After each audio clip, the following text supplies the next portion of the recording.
آپ نے نہ سنی اور نہ سنوں گے. آپ چکر پڑتے ہو, بہت بڑا جملہ کہتے ہیں, کہتا ہوں اگر آپ نے سنی تو بتائیے مجھے. حضرت کی خانقاہ اور خاندانی ایسا ہے, بچہ پیدا ہوتا ہے تو برہنہ پیدا ہوتا ہے, ان کے یہاں بچہ پیدا ہوتا ہے تو کپڑے پہن کر ہوتا ہے. بتائیے مجھے, لنگوٹ باندھ کر پیدا نہیں ہوئے حضرت؟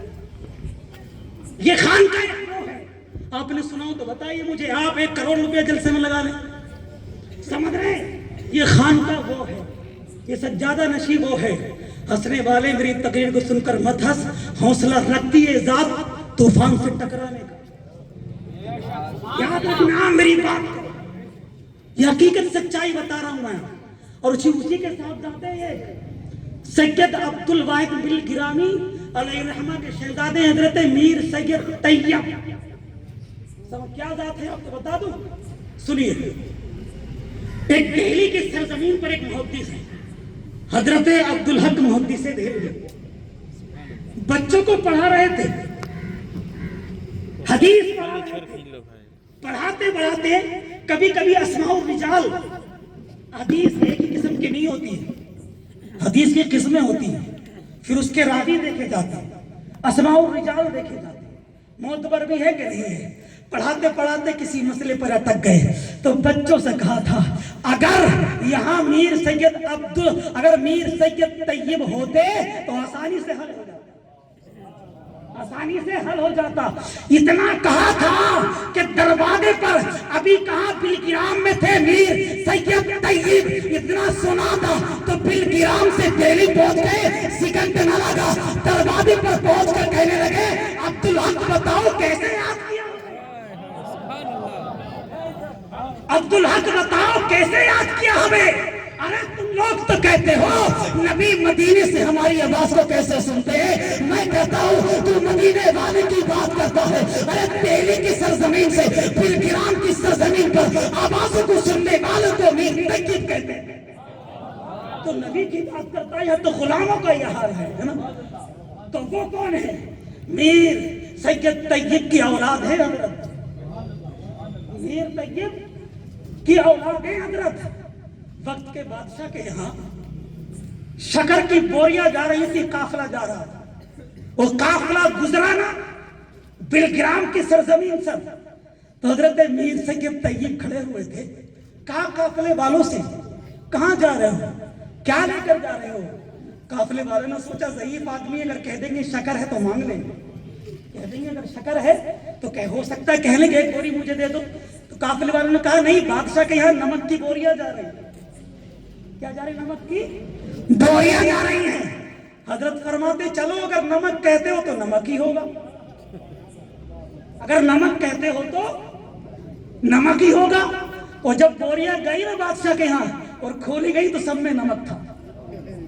سب میں کیا تھا؟ نمک تھا. وقت کا حاکم کہتا ہے ارے کیا لے کر آئے ہو؟ کہا سپاہیوں نے اے بادشاہ ہم تو شکر ہی لے کر آئے تھے, یہ نمک کیسے ہو گئے ہمیں پتہ نہیں. بادشاہ نے کہا تھا کیسے کیسے آئے ہو, کن راستے سے آئے ہو؟ کہا ہم راستہ بلگرام سے ہو کر آئے ہیں.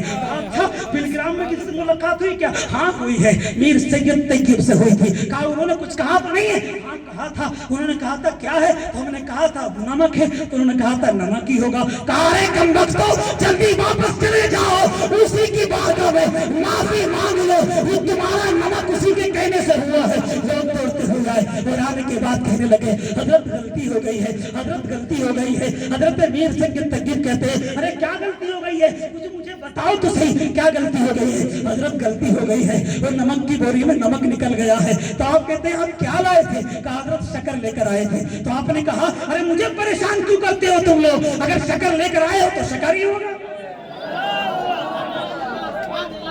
اگر شکر لے کر آئے ہو تو شکر ہی ہوگا. سپاہی سنتے ہیں دوڑتے ہیں, کہا جملہ نکل گیا کام ہو گیا, جملہ نکل گیا کام ہو گیا.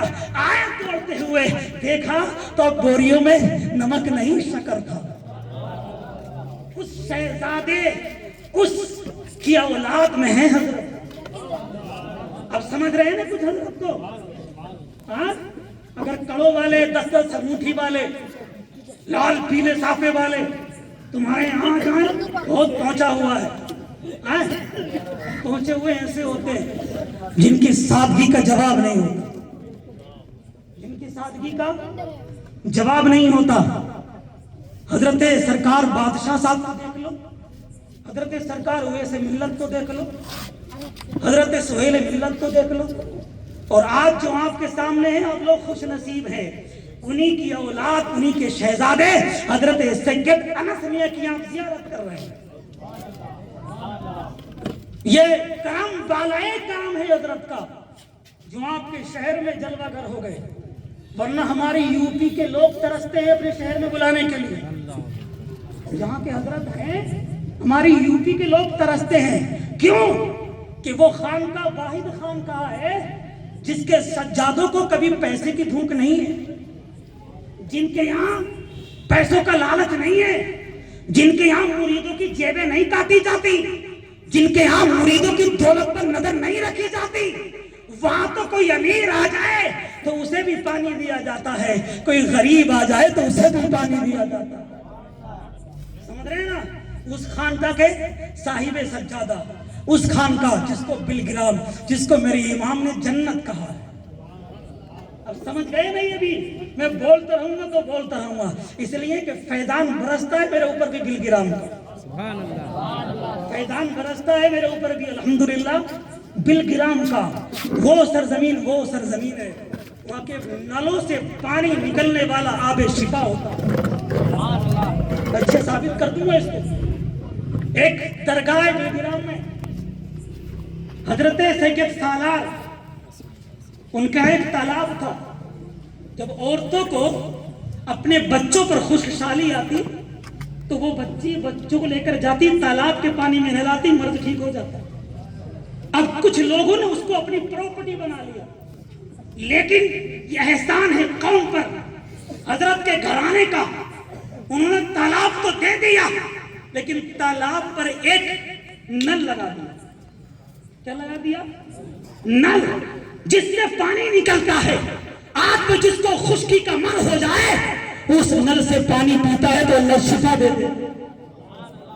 کیا دیتا ہے؟ اللہ شفا دیتا ہے۔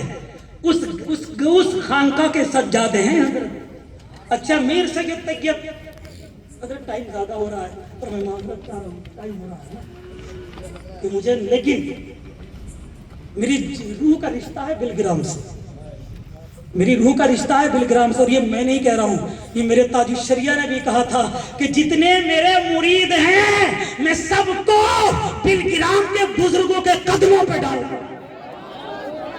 میں نہیں کہہ رہا ہوں، حضور تاج الشریعہ کا جملہ ہے، کہا تھا جتنے میرے مرید ہیں اگر میں ان کو دوں تو وہ خانقاہ بلگرام ہے، میں ان بزرگوں کے قدموں پر اپنے سارے مریدوں کو ڈال دیتا ہوں۔ تو کیسی خانقاہ ہے یار بلگرام، جس پر لوگ ناز کرتے ہیں، اور وہ ناز کرتا ہے بلگرام۔ وہ کس پر کرتا ہے؟